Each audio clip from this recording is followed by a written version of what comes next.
Hello everyone, welcome back to the channel. Welcome to my weekly reading update. Got quite a lot to talk about, so I figure we'll just go ahead and jump into it. Finished up 2 books this week. Currently reading a really good one, and then have bought too many books to count, so lots to jump into. But before we do, if you're new here, consider subscribing, uploading a couple of times a week if you like this style of content. There's no shortage of it in this little brain of mine. So yeah, consider sticking around if you're new here and giving it a like if you liked it, things of that nature, yada yada yada. Let's talk books. First, the book I read this week, or I guess finished it, I've been reading it over the past couple of weeks, was this sort of group buddy read, a couple of us here on YouTube, is Michael Crichton's Rising Sun. Will save the majority of my thoughts for the video we're putting out here in the next couple of days or so. I don't know really what the plan is for that, but I'll give in-depth thoughts on it in that video. But I thought it was good. They made a movie off of it. The book, I think, read more or less like a thriller crime movie, which I found to be quite enjoyable. I don't read a whole lot of like crime novels, thriller novels, detective novels, so this was a nice change of pace for me. And it was really good, very easy to read, engaging throughout, lots and twists and turns. I was about 40% of the way through it, and I was like, well, how is this book still not even remotely close to being done? There's 60% of it left. I thought I reached the conclusion of the book, but oh no, it goes in much deeper than that. And it was good. Like I said, I'll save the majority of my thoughts and notes and whatnot for that video, but before then I'll probably watch the movie. They made a movie off it in the 90s. Book came out in the 90s. They made a movie about it in the 90s. Movie didn't do awesome, if I'm not mistaken, but it just goes to show books are better than the movies. So yeah, Rising Sun, Michael Crichton, solid book. Next book I read it basically in a day, short one, which is why I read it in a day. It was book 2 in the Murderbot Diaries. This is Artificial Condition by Martha Wells. And it picked up basically where book 1 left off. So no spoilers or anything, but this one was good. It was serviceable. It's a small book, 150 pages, but the margins are definitely on your side, word spacing and all that. And it's good. I did the majority of this on audio while I was at work on Friday, and then while I was just like exercising, walking around that evening as well, and wrapped it up, and it was pretty good. I think it was funnier than the first one, which I wasn't expecting, but it was a pleasant surprise. A couple, there's a new character in there that I really liked, Art. If you know, you know. I thought he was well done within this world, but it did feel basically like copy and paste plot from book 1 into book 2, but just call the characters different names. There's some differences here and there. There's some new character development. This whole story of Murderbot trying to become more human-like and all this sort of stuff, and try to pass off as a human when he's really a security robot. That bit was sort of interesting and played its way throughout the entire book, and yada yada yada. There are brief moments on like the human condition and what it's like and all this sort of stuff from a robot's point of view, which I found pretty interesting. But other than that, it was a decent book to read on a rainy day or listen to. Probably won't be buying the rest of the series. If I continue the series, it will definitely be on audiobook, for the sole reason that each one of these is $20 and they only come out in hardback. I don't know how many books there are in the series. I want to say there's like 6 or 7, I don't want to spend another $100 on this series. So I'll probably continue the audiobook. They're good. They're like little popcorn books, so to speak, in between like larger novels. I think it's a good place to sort of catch your breath, pick up with a familiar I guess set of characters and environment that you know, but also adding on a little bit here and there with you know, new environments, new world building aspects. So it was good for that reason alone. I'll definitely be continuing the series, which is perfect because I got a couple of big I guess notoriously more difficult works that I would like to read or / am currently reading, which transitions us into what I'm currently reading. If you saw my last A Week in Books video, weekly reading updates, I had just started Herman Melville's epic tale about the whale Moby Dick, and am piecing my way through it. I'm about 63% of the way done, I want to say. And I am loving this book. Full video to come. Certainly, I'm having a whale of a time. Sorry, I had to say it. I've been thinking about that pun for a week now.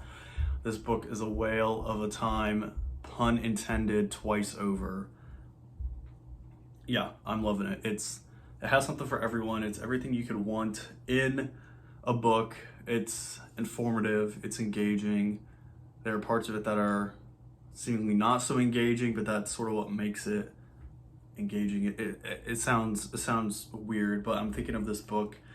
Yes, this book is about a whaling journey and going to hunt Moby Dick, but the book and the reading experience in and of itself is also a whaling journey. The book is vast. This edition is rather short. It's not abridged or anything. It's less than 400 pages, but you can see the type and the margins are definitely making up for the lower page count. I believe the Penguin paperback, just normal Penguin paperback of this book, is over 700 pages, and this is the same length essentially. So it's about a 700-page book, but they just chopped it down to less than 400. I think it's 390 in this volume.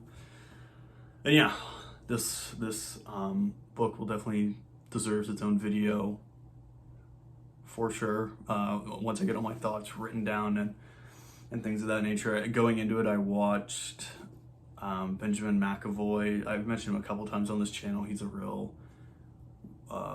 smart dude when it comes to classic lit and things of that nature. He has multiple degrees from Oxford and literature and all this sort of stuff. And watched his video 10 tips to reading Moby Dick. And yeah, it was good. He one of his tips was to sort of go down the little rabbit holes that the author goes into.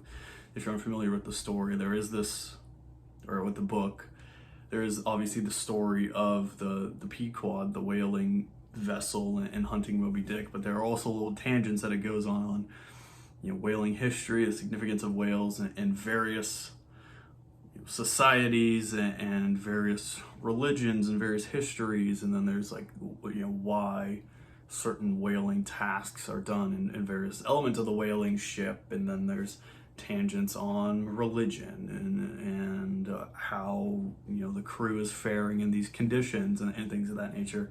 And Benjamin McAvoy's tip was to go down these little tangents with the author and sort of look into things yourself. And so there's this one portion of the book I was reading yesterday. It's, I don't know, probably 15 pages long. So in reality, it's probably 35 pages long of sperm whales and whales in general represented in art at this time period, and you know, the sort of like what it meant to the time, and describing the paintings. It was interesting. And then I was able to look up the pieces that they were referencing on my phone and have them laying next to the book as I was reading about them. So that was pretty interesting, and taking some notes. And then it led me down the rabbit hole of like, oh, I've been to the Louvre before. Did I see it there? Is it in the Louvre? You know, what artists about whaling art is in the Louvre and things of that nature. And so it was that aspect of it was cool to see, and there's obviously a lot of biblical ties into it with it being set in the 1850s in Nantucket and the large population of Christians there, and it's in the before they start this whaling journey, there's a sermon that's given to all the seamen before they go out on their voyage, and talks about the book of Job and the book of Jonah and the book of Genesis, and so cross-referencing those has been interesting, and it's definitely slowed my pace down a bit, but also and more to come on this one. I don't want to rush through this book. I'm definitely enjoying it a lot, and if that sounds like something that's up your alley, I would not be scared of this book anymore. And like I said, I started reading this book because of a play I saw last week called The Book Club Play. They gave me this little bookmark, and there's a reading list on the back. Moby Dick was the top book on this list, and it was the first book they talked about in the play, and I was like, what the hell, I'll pick it up. And so good. Give it a shot. All right, rant over. Video to come on Moby Dick once I finish it, hoping to finish it this week, but like I said, it's a journey before destination, or whatever Brandon Sanderson said. So moving right along, Moby Dick aside, brings me to my next read. I know I said I wanted to read this a couple of weeks ago once I finished A Clockwork Orange, made a video on that book as well. I thought that book was absolute cinema, meme intended. Go check out that video if you haven't already. Made a separate video on it. And I said I was going to read Crime and Punishment after. Ended up picking up Moby Dick because of the play, but I think I want to read Crime and Punishment following Moby Dick, just so that relevancy of A Clockwork Orange isn't lost too much. And then from there, we'll see how it goes. More to come. Like I said, we're only in April. I know definitively I want to read Ulysses this summer by James Joyce on Bloomsday. I want to start it June 16th, if you didn't know. Bloomsday is the day in which Ulysses takes place within the novel, and so a lot of people go and read the book and dress up as the character and all this sort of nonsense on that day. And so I think it would be cool to start my journey of my first read of Ulysses on Bloomsday. Time of recording this, it is April 27th, so I got some time before now and then. Could definitely take on a couple of works like Crime and Punishment. I want to read A Portrait of an Artist as a Young Man before I read Ulysses. I also want to read Homer's Odyssey, just to get some historical context before jumping into Ulysses. So I got a couple of big works to get through between now and then, or I guess experience. And so I'm hoping in between those I'll keep chipping away at the Murderbot Diaries. It's been a good sort of intermediary books, and they've been good. So yeah, tentative game plan after Moby Dick is to pick up Crime and Punishment, and then probably we'll read Portrait of an Artist as a Young Man, then the Odyssey, and then Ulysses. That will probably take me to June 16th. I'm not too sure. Obviously, with Murderbot sprinkled in between, we'll draw it out a little bit, and we'll just go with the flow. Set date, Ulysses, June 16th. Between now and then, I want to read Joyce's Portrait of an Artist as a Young Man and the Odyssey. My next read, though, is going to be Crime and Punishment. However else the chips may fall, that's just how it's going to go. And so we'll see. Stay tuned for that. If those books sound right up your alley, or if you've read them, let me know down below, and we can chat about them once after I've read them. No spoilers, please. Alrighty, enough yapping about books I have currently read. Dang, we're already at 14 minutes. Wrap it up, YouTube boy. Let's talk about books I bought. Actually, I'm going to do a separate book haul video because I bought quite a few. It was National Independent Bookstore Day this weekend, and so obviously my wallet was screaming and crying for mercy coming out of the past couple of days. Full book haul to come. Thrift Books did some deals, Amazon did some deals, my local bookstores did a lot of deals, and I couldn't say no. It was payday as well, so recipe for disaster. Full book haul to come. There's a lot in there. But I did pick up, which I wanted to share, a gift book for my mom for Mother's Day. Mother's Day is coming up, guys. Don't forget, just your reminder, get something nice for your mom. Like I said in my video, multiple videos probably, about I like to gift books. And so I picked up The Secret War of Julia Child. My mom likes historical fiction. She likes when she's reading a book and she feels like she learned something a little bit. And so this I felt like was right up her alley. I'm gonna read the back to you if you're not unfamiliar with Julia Child. So here it goes. Single, 6'2" and 30 years old, Julia McWilliams took a job working for America's first espionage agency years before cooking or Paris entered the picture. The Secret War of Julia Child traces Julia's transformation from Ambition Pasadena blue blood to Washington, D.C. file clerk to head of General Wild Bill Donovan's registry of secret files inside the Office of Strategic Services. The wartime journey takes her to South Asia's remote front lines of then Ceylon, India, and China, where she finds purpose, adventure, and self-knowledge, and love with map maker Paul Child. The spotlight has really shone on this fascinating period of time in the life of I Was Never a Spy, Julia Child, and this lyrical story allows us to explore the unlikely world of a woman in World War II and a woman in a World War II spy station who has no idea of the impact she'll eventually impart. And so yeah, Julia Child. I think she's a famous like TV show cook and teacher of cooking, chef, so to speak. And this is her story before that came to be. I believe this is historical fiction, obviously about a real life person, but some fictional liberties were taken. So we'll see what my mom thinks about that. I'll get her a couple other knickknacks and things. And don't forget your moms on Mother's Day.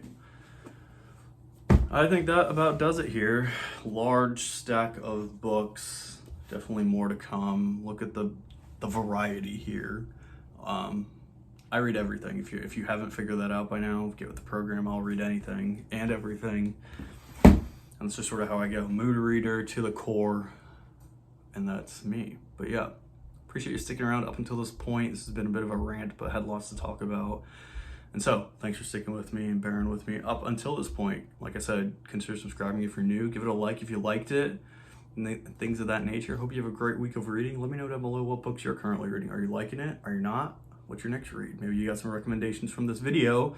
And if so, let me know. But with that, hope you have a great rest of your day, a great week of reading. Like I said, tongue twister as always. And we'll catch you in the next one. Thanks for hanging out, guys.